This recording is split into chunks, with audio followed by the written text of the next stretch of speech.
Hello, everyone, and welcome to the Uplifting Impact podcast. I'm Justin Ponder, Chief Information Officer. And I am Deanna Singh, the Chief Change Agent for Uplifting Impact. And we're excited to be hosting you today as we dive deeper into our journey to make the world more diverse, equitable, and inclusive. So today what we're going to do is we are going to do this episode a little bit differently because it's Valentine's Day, y'all. And so Tell by the hearts on the shirt.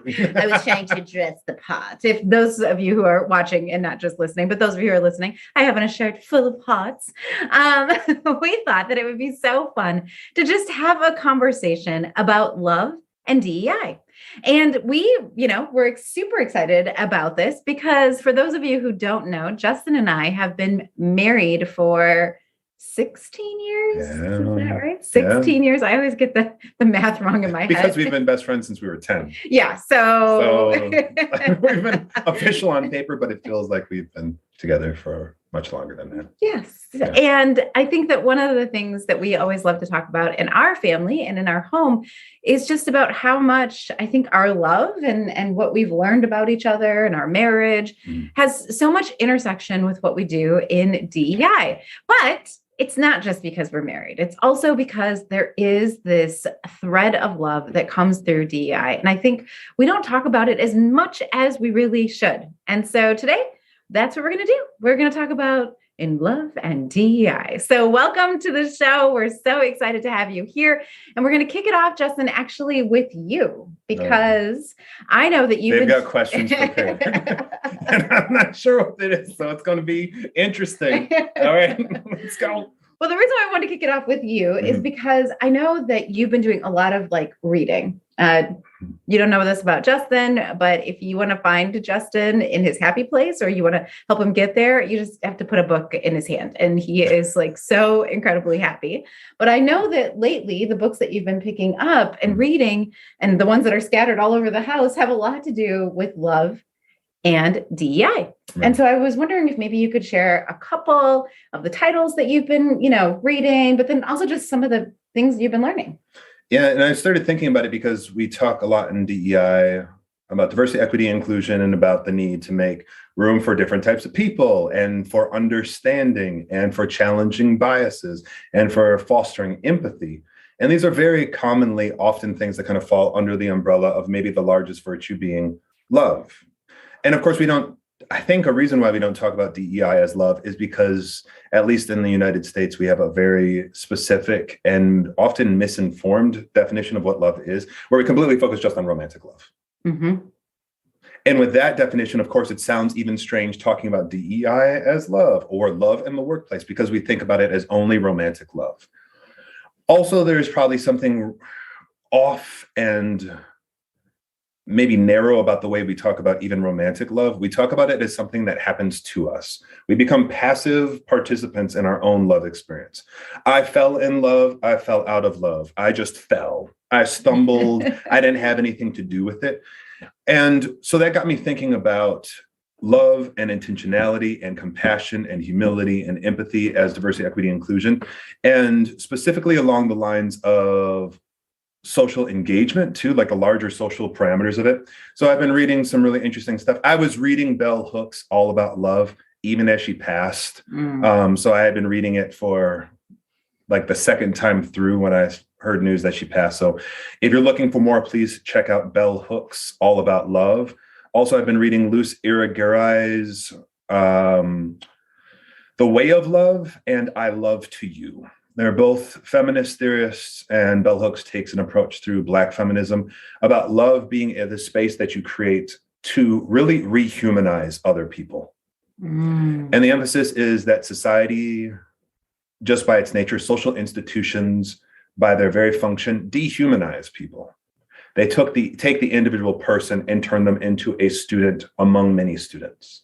They take the individual worker and turn them into a worker among many workers. They take the individual social subject and turn them into a social subject among millions. So there's not much emphasis on the individual, not much emphasis on things that make them human. And love is the opportunity that happens either in relationships, one-on-one, or in groups, or even in social institutions where you intentionally make the choice to try to rehumanize people who've been dehumanized by society.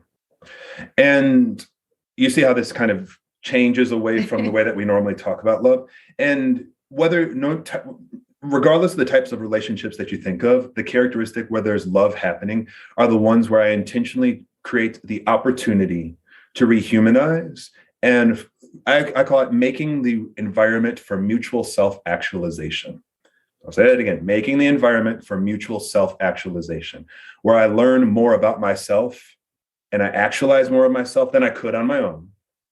But I also provide opportunities for others to do the same. And think about the most cliche of, let's say, partners in love, the most cliche engagement, sitting down for dinner and saying, well, how was your day? What happened? And something as small as that, and oftentimes it's maligned in movies and in pop culture as, the relationship's on the rocks because now they have nothing to do but sit down at dinner and talk about how their day was. But there's something really profound to that. It allows me to simply go beyond going through my day as a mindless worker, as a mindless passenger, as a mindless citizen. And it provides the opportunity for me to reflect. How was your day? It's not just simply what happened, but how did you feel about your day? What were your thoughts? What did you learn?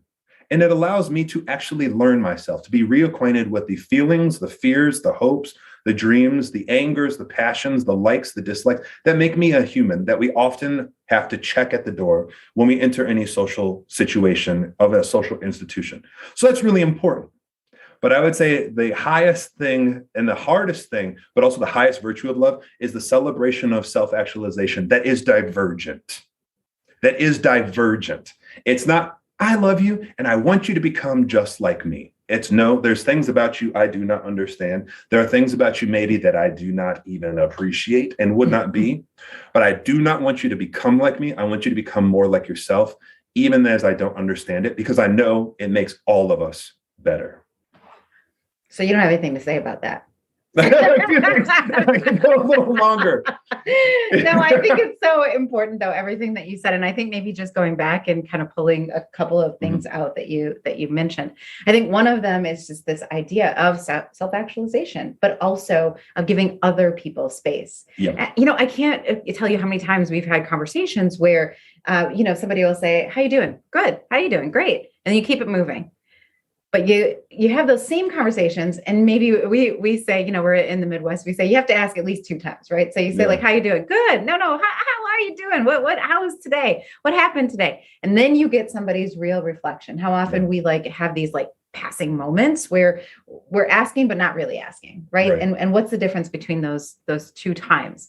So I think that's one really cool thing, right? Like this idea that we can make the space for people to see themselves, but also to be seen, right? And I think that's really cool. I think another thing that you talked about is just this idea that love is like an umbrella of all the other things that we're talking about, right? When you feel like you're included, hey, I feel a little bit loved, right? Yeah. When somebody feels like, oh, you know what? I get to use the same tools as the other people who are around me. And I know that somebody is invested in my success.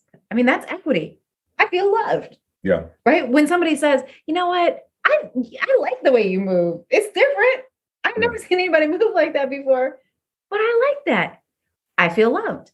And so I think that that's really a cool concept. So I just wanted to pull those 2 apart. One, the umbrella of how it kind of holds all these things, but 2, the fact that it's both giving yourself the opportunity to feel loved, but then making the space for other people to feel loved. Yeah. And I think when we think about translating this to the workplace, you've done a good job of kind of pinpointing, here's a few things, but even thinking about, let's take something as small as the meetings, as the way that we have conversation, where we don't just simply regardless of what shows up in the Hollywood movies, the relationship is in peril, not when they're saying, how was your day? Oh, look how boring they are. They're not jet setting off to all these other fancy places and having wild times all the time. No, it's not that. It's when the conversation isn't how. It isn't asking for reflection. It's simply, remember to do this, remember to do this. Here's a task. Remember this. You have to pick up the kids at here. You have to go to your mother's over here, when it's nothing but tasks. And the same thing happens in the workplace. When the only time I'm talking to you is when I want to get work out of you, you're contributing to that cycle of dehumanization, where I only recognize you insofar as what you can do for me. And when we work with so many different organizations, it's really interesting how people from so many different social backgrounds and social identities and different places in their DEI journey all gravitate towards, well, at least I want my humanity recognized. Right. Like I would like 5 minutes at the beginning of the meeting or 5 minutes at the end of the meeting, where it's just, so how's everybody doing? Especially in this time of a pandemic, especially in this time of economic strain like we've never seen. And we see this even when it comes to social unrest around these social issues. The organizations that kind of weather different storms of social unrest and social tension the best are the ones who already have built in a practice of, well, I already humanize people. So when there's something about the Black Lives Matter movement, I have an easier time talking to my Black employees about how their experience is because I've been talking to them as humans for a long time. The organizations who had the most catch up to do is, wait, there's this big political issue that I know is essential to the humanity of so many of my workers, but it's really hard because I don't even know what their partners' names are. I don't even know what their hobbies are. I don't even know what the name of their pets are. So it kind of shows the ways in which we have to work to humanize in the first place also. Yeah. And I think, one of the questions that we've had conversations about is, well, how do I get people to move in their DEI work from a place of love versus from a place of fear? And I think that's like, first of all, I think that's a great question. And if you haven't asked yourself that question, I would stop and ask yourself that question, because I think when we do anything from a place of fear, then we're thinking about, compliance, and we're thinking about like how I might get in trouble, and we're thinking about how I can get hurt. And I think it's too selfish to be called love. Yeah, way too, right? And I think it gets in the way of us being able to be as creative as we can be, right? Like, because then that's like the check the box. That's when all those kinds of things come into place.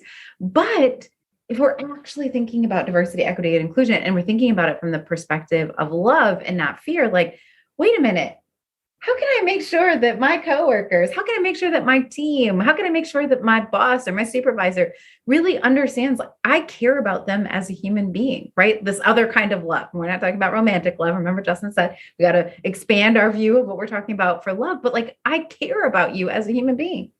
Yeah. And when I start asking that question, all of a sudden, one, I can be way more innovative on the ways that I might approach my diversity, equity, and inclusion work. Two, it's so much more fun, right? Like I actually am like, wow, this is kind of cool. Like, how could I show my coworkers and my boss and, the other people, the clients who come into our spaces, how could I show them that I genuinely care for who they are? And all of a sudden you move from being like the villain in the movie where it's like, rah, rah, rah, how can I, how can I take over the world? And to being like the hero, right? Like, how can I save the world? How can I collectively make us feel better and kind of move in a space and move together, towards our common goal? And I just think that's so much more fun. And I think it's really important that you mentioned there that we can collectively move together. Like we don't, in the contrast between selfish compliance that's really just worried about myself, I don't want to set up love as something completely self-sacrificial. The definition that I gave at the beginning was mutual self-actualization. Yeah, that's huge. Mutual. And you mentioned that it's for the good of the entire group.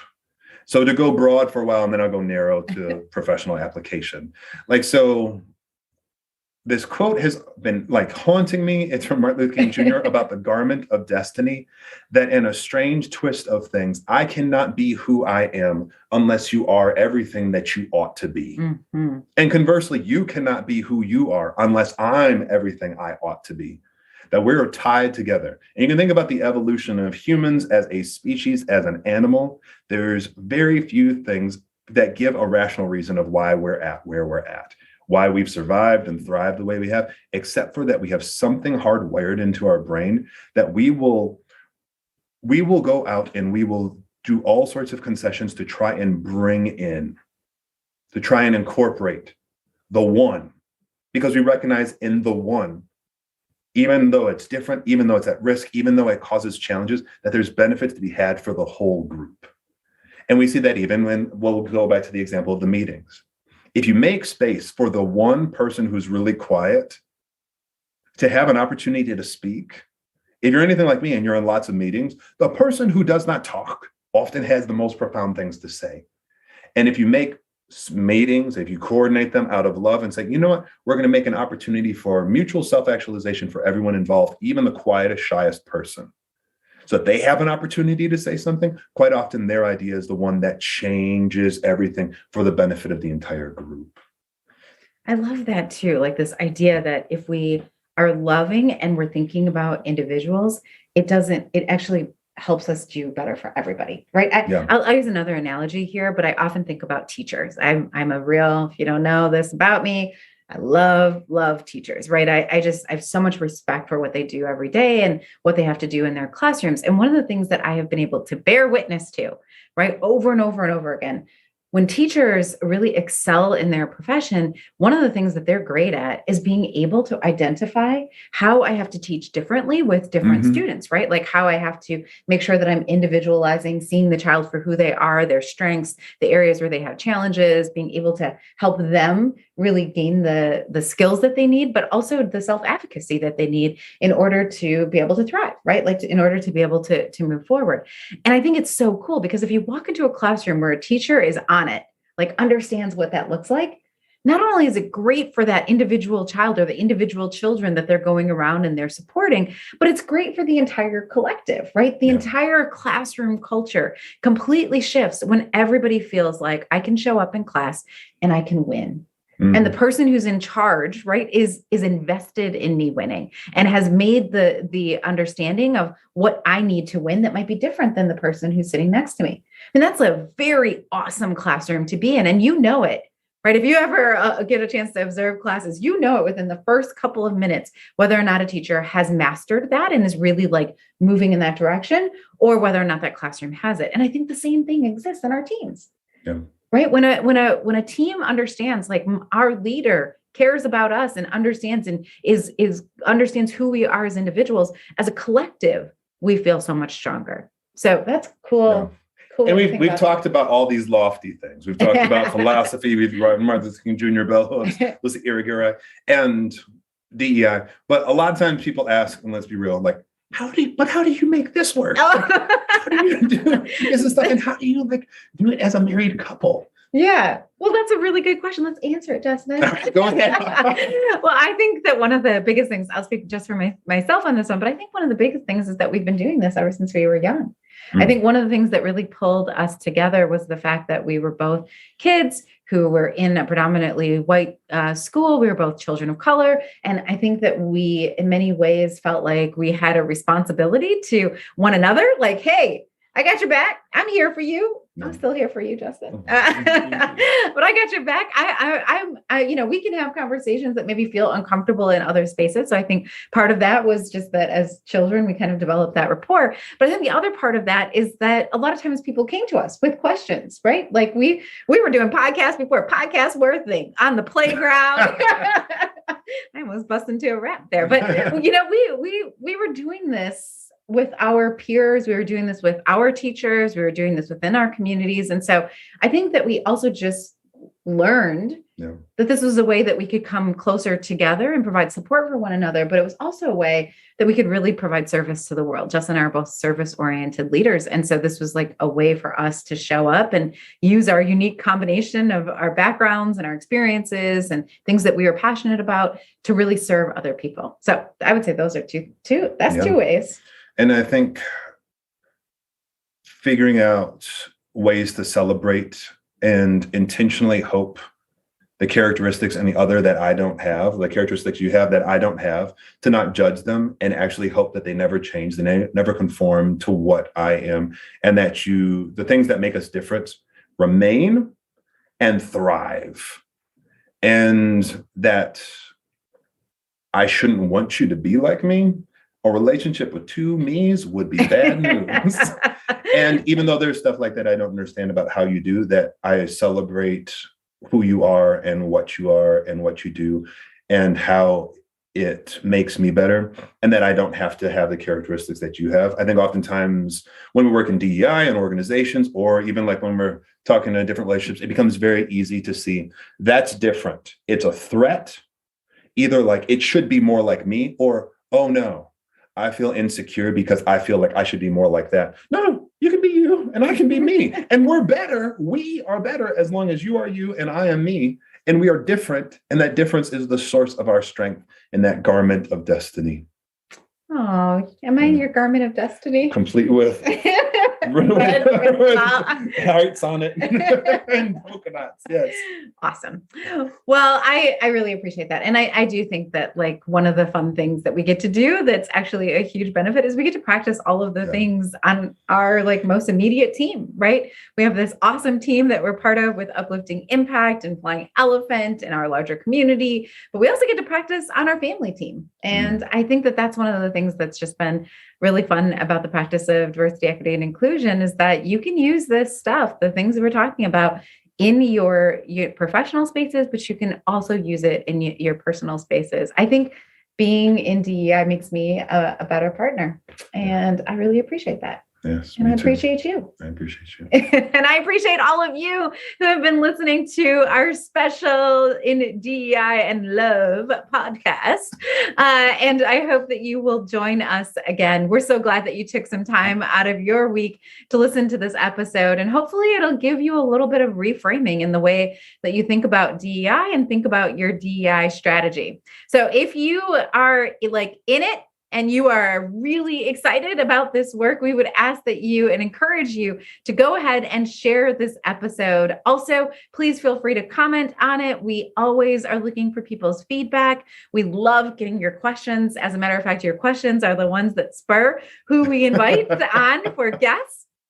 And what we talk about. Yeah. It's about love and Valentine's Day. Yeah. Yeah. So make sure that you keep your comments coming. You can always email them to us or go on the website and reflect them back, or you can connect with us on LinkedIn, Deanna Singh or Justin Ponder.